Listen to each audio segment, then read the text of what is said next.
Bienvenidos al Brunch. Investigamos, luego hablamos. Una producción de Mexicanos contra la Corrupción y la Impunidad. ¿No tuviste tiempo de leer las noticias más importantes sobre corrupción e impunidad? No te preocupes, en este podcast te contamos en pocos minutos todo lo que debes saber para mantenerte en la conversación y estar bien informado. Soy Marina Gómez Robledo, investigadora de Mexicanos contra la Corrupción. Y hoy, sábado 13 de diciembre, en nuestro último podcast del año, te cuento las noticias más importantes de la semana. Empezaremos analizando el trabajo de la Comisión Nacional de Derechos Humanos, esa que debería garantizar la protección de las víctimas cuando sufren algún abuso. Seguiremos ampliando el tema del fraude que muchos han sufrido por parte de una engañosa página que simula ser la agencia de viajes Expedia.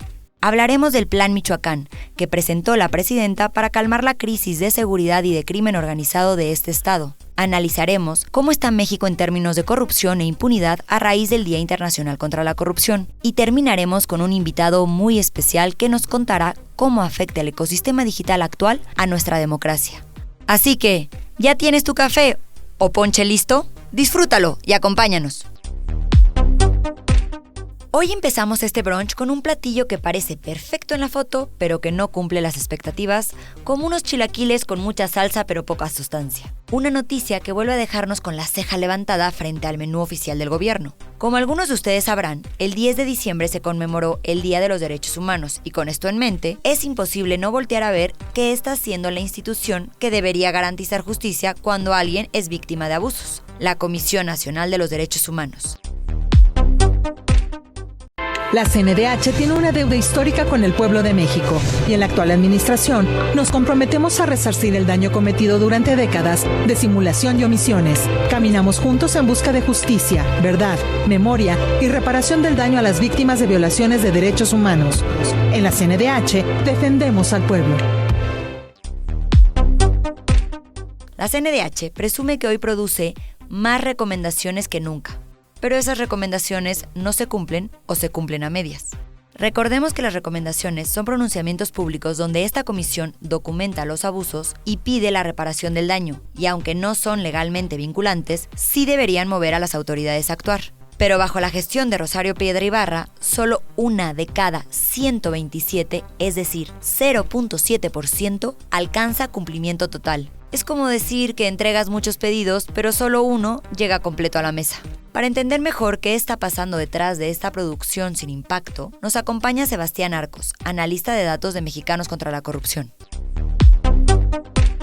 Hoy te voy a contar una historia que, aunque parezca increíble, está ocurriendo justo ahora en la institución que debería ser la voz más firme cuando se violan los derechos humanos en México, la CNDH. Comencemos con lo que la comisión presume. Desde que Rosario Piedra Ibarra llegó a la presidencia, la CNDH dice que ahora sí defiende al pueblo, porque nunca antes había emitido tantas recomendaciones. Y efectivamente, los números la respaldan en esa primera parte del discurso. En estos años se generaron 1,233 recomendaciones ordinarias y 170 por violaciones graves, las cifras más altas en 35 años. Esto significa que una de cada 3 recomendaciones emitidas desde 1990 se produjo en este único periodo. Además, en el caso de las violaciones graves, que solo existen desde 2012, más de 4 de cada 5 también corresponden a esta gestión. Hasta aquí parecería una historia de productividad inédita. Pero el giro viene cuando dejamos de ver cuántas recomendaciones se emiten y empezamos a revisar cuántas se cumplen de verdad.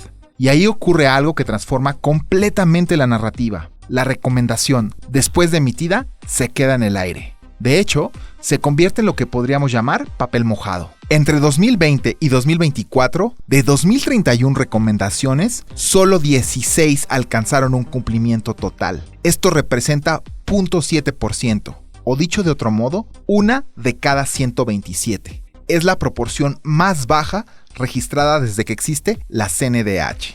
Si lo vemos con más detalle, la magnitud del problema se vuelve todavía más clara. En las recomendaciones por violaciones graves, la situación es aún más fuerte. 84% se resolvieron sin pruebas suficientes y solo una de cada 51 logró un cumplimiento real. En resumen, la comisión nunca había emitido tantas recomendaciones, pero tampoco había alcanzado tan pocas que se materialicen en cambios verificables. Y hay un elemento más que muestra cómo opera esta dinámica. Cuando las recomendaciones se dirigen a las fuerzas de seguridad y militares, la Sedena, la Semar y la Guardia Nacional, la posibilidad de que haya un cierre claro prácticamente desaparece. 4 de cada 10 recomendaciones hacia esas instituciones terminan en la categoría de en tiempo de ser contestadas. Una especie de limbo que evita rechazar la recomendación, pero también evita asumir compromisos concretos. En 2023, incluso hubo 4 recomendaciones que directamente no fueron aceptadas. Todo esto ocurre en un país donde, al mismo tiempo, siguen registrándose desapariciones forzadas, tortura, detenciones arbitrarias, ejecuciones extrajudiciales y agresiones contra periodistas y personas defensoras del territorio. Justo en un momento en el que la CNDH debería ser más firme, más reactiva y más vigilante. Los datos muestran que su impacto es mínimo. Así que la pregunta que atraviesa todo este análisis es sencilla, pero poderosa. ¿De qué sirve emitir más recomendaciones que nunca si casi ninguna llega a un cumplimiento real? ¿Y qué implica que, frente a instituciones tan poderosas como las Fuerzas Armadas, la CNDH opte por figuras intermedias que permiten evitar definiciones públicas? En un contexto tan complejo como el que vive el país, entender esta brecha entre lo que la CNDH dice que hace y lo que realmente logra no es solo un ejercicio estadístico. Es una forma de medir qué tan protegidas están o no las personas frente al poder público. Gracias, Sebastián. Clarísimo. Producir más recomendaciones no significa proteger mejor. A veces, aunque la cocina esté llena de movimiento, ningún platillo llega bien servido y de poco o nada sirve ese esfuerzo. Pasemos ahora a un tema que nos provoca una acidez tremenda por culpa de esa salsa de chilaquil mal servida. El enorme fraude cometido contra cientos de usuarios a nombre de la agencia de viajes Expedia. Como les contamos en episodios pasados, cientos de usuarios denunciaron en redes sociales que cuando intentaban reservar o cancelar sus viajes desde una página que imitaba a la oficial, terminaron con las cuentas en ceros. Algunos perdieron hasta 200,000 pesos y parte de ese dinero paró en cuentas vinculadas a casinos como Play Do It y Codere. Un mecanismo tan preciso que parece receta de repostería, perfectamente diseñado, cucharada por cucharada para engañar. Ante este panorama, hay buenas noticias. Para contarnos lo que viene y cómo se están moviendo las cosas para las víctimas, está con nosotros Valeria Durán, periodista de Mexicanos contra la Corrupción. Adelante, Valeria. Tras la publicación del reportaje de Expedia, nuevas víctimas nos contactaron para informarnos que también los habían estafado y que su dinero terminó en las cuentas de Codere. La pregunta que siguió fue, ¿por qué se les está haciendo tan fácil a estos estafadores utilizar estas casas de apuestas? ¿Que acaso nadie los regula? ¿O son el vehículo perfecto para lavar el dinero de esta estafa? En el caso de las casas de apuestas en línea como Codere y Play Do It, en sus términos y condiciones, ellos explican que debido a sus políticas de gestión de fraude y antilavado de dinero, están obligados a reportar actividades de riesgo a las autoridades competentes, así como a la unidad de inteligencia financiera, e investigar de manera propia el monto de las transacciones e incluso congelar los fondos sustraídos de manera fraudulenta. Esto quiere decir que los casinos realmente pueden retener el pago a cualquier usuario del que se alegue o sospeche de fraude. Anteriormente, les había comentado que Play Do It y Codere podrían continuar siendo la herramienta perfecta de los estafadores para esconder el dinero que les sustraen a sus víctimas o convertirse en el aliado perfecto de los afectados al cooperar con ellos y las autoridades para dar con las personas detrás de las transacciones fraudulentas. Está en sus facultades poner sobre el ojo de las autoridades a los estafadores. La pregunta era si lo harían, y al menos una de ellas ya lo hizo. A finales de noviembre,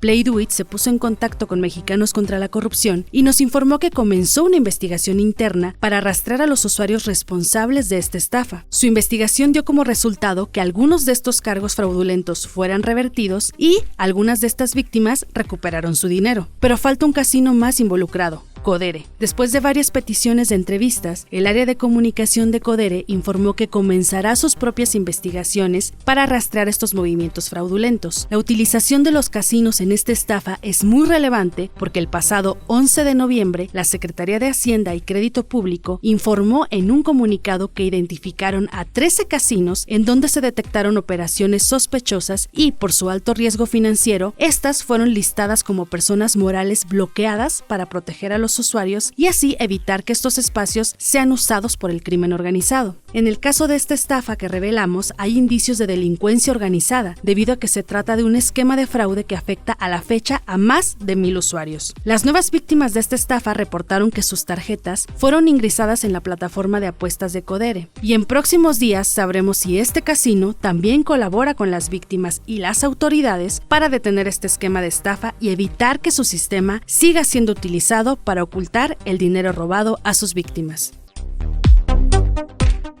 Gracias, Valeria. Este caso nos recuerda que aunque el menú parezca confiable, siempre hay quien quiera colarse a la cocina a robarse los ingredientes. Pero qué alivio que en este caso hay caminos para estas víctimas. Definitivamente es una buena noticia para cerrar el último brunch del año. Y ahora pongamos los ojos en Michoacán, donde después del homicidio del alcalde de Uruapan, Carlos Manso, el gobierno de Claudia Sheinbaum presentó el llamado Plan Michoacán. La pregunta es, ¿qué contiene este plan y si realmente puede funcionar? La propuesta busca recuperar estabilidad en un estado profundamente marcado por el crimen organizado. Para desmenuzarlo con precisión, nos acompaña el doctor en Derecho, Adrián Arellano. El Plan Michoacán resulta de la respuesta hacia los actos de violencia que se han generado últimamente en nuestro país. Sin embargo, me parece que debe de ir más allá y no solamente quedarse como una lista de buenos propósitos en atención a la problemática que no solamente atañe a la seguridad, sino también a las preocupaciones sociales. En este caso, no solamente se queda en la posición o en la postura de investigación o inteligencia, sino que esa inteligencia tiene que ir más allá y ser más efectiva para poder encontrar los focos primordiales en donde se genera este tipo de violencia. El hecho de que haya detenciones y una coordinación necesaria con la fiscalía es fundamental para poder lograr, 1, el esclarecimiento de los hechos y número 2, para poder erradicar este tipo de violencias, tal y como lo hemos visto incluso en la última explosión de un coche bomba en el cual, si bien es cierto, la Fiscalía General de la República ha señalado que pertenece a actos de delincuencia organizada, no debemos de olvidar que esta forma parte de las posibilidades de cometer actos de terrorismo. En consecuencia, el Plan Michoacán, más allá de ser una buena respuesta y una lista de propósitos, tiene que ser efectiva, y esta efectividad tendrá razón de ser al momento en que la inteligencia, las fiscalías y la seguridad en coordinación puedan tomar cartas en el asunto y sobre todo detener a las personas que generan estos actos de violencia. Gracias, Adrián. Y sí, queda claro que cambiar los utensilios no basta para transformar la cocina. Si no se modifica la receta de fondo, el resultado sigue siendo el mismo. Seguimos con algo crucial, el Día Internacional contra la Corrupción. Desde Mexicanos contra la Corrupción y la Impunidad nos pronunciamos ante el deterioro del Estado de Derecho, el debilitamiento institucional y esa impunidad que lamentablemente se ha vuelto parte del menú diario en México. La sociedad civil no es enemiga, es una aliada indispensable. Y si queremos recuperar la confianza pública, necesitamos instituciones fuertes, transparentes y capaces, no discursos repetidos. Para hablarnos de esto, está con nosotros la presidenta de Mexicanos contra la Corrupción, María Amparo Casar. En el Día Internacional contra la Corrupción, es necesario hacer un corte de caja y reconocer la realidad que enfrentamos. México no está avanzando. Los principales indicadores nacionales e internacionales de corrupción, Estado de Derecho y Justicia, muestran un deterioro sostenido, lo mismo si se trata de los datos del INEGI que de los del Proyecto Mundial de Justicia. No se trata de opiniones, son mediciones serias que retratan un país donde las instituciones se debilitan y la impunidad crece. Pero más allá de los índices y las estadísticas están los hechos. En los últimos años han salido a la luz los casos de corrupción más grandes y complejos de los que tengamos registro. El huachicol fiscal, las enormes redes de empresas fantasmas y factureras, así como las evidencias de vínculos entre el crimen organizado y distintos actores políticos, revelan que no estamos ante incidentes aislados. Estamos frente a un fenómeno estructural que atraviesa al Estado, a la economía y a la vida pública. Tan solo por tomar el caso del huachicol, las estimaciones señalan que las pérdidas pudieron llegar hasta 600,000 millones de pesos. Eso implica que durante los últimos 7 años, esas redes de corrupción se apropiaron, solo a través de este esquema, de 277 millones de pesos cada día o de 11 millones cada hora. Con esos recursos, imagínese usted, podría cubrirse el presupuesto de la Secretaría de Salud por más de una década. En los casi 10 años que Mexicanos contra la Corrupción y la Impunidad lleva existiendo, no habíamos visto un esquema de semejantes dimensiones. Es indispensable decirlo sin rodeos. Ningún gobierno puede combatir la corrupción si comienza por negarlo. Ya sabemos a dónde lleva la negación. Descalificar a quienes la señalan, minimizar los escándalos, proteger a los responsables o simplemente voltear hacia otro lado agrava un problema que no se va a resolver solo. Desde MCCI lo hemos dicho siempre. La sociedad civil no es adversaria del Estado. El trabajo periodístico, académico y de investigación que realizamos nosotros y muchas otras organizaciones podría ser aprovechado por las autoridades para desmantelar redes y mecanismos de corrupción en lugar de ser una excusa para atacarnos. Nuestra labor no es ser opositores, solo es presentar evidencia y hablarle con la verdad al poder. Lo que buscamos son instituciones fuertes, completas y capaces de operar sin interferencias. Fortalecer a las dependencias encargadas de combatir la corrupción es imperativo.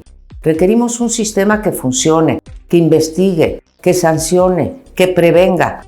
Debemos de tener la normalización de la corrupción y la impunidad como sello del país. Es intolerable que hoy 93 de cada 100 delitos de los que son víctimas los mexicanos y mexicanas no sean investigados por las autoridades. Eso que se conoce como la cifra negra que sigue creciendo. Necesitamos que quienes gobiernan entiendan que este no es un asunto de colores partidistas ni de ideologías, es un asunto de Estado.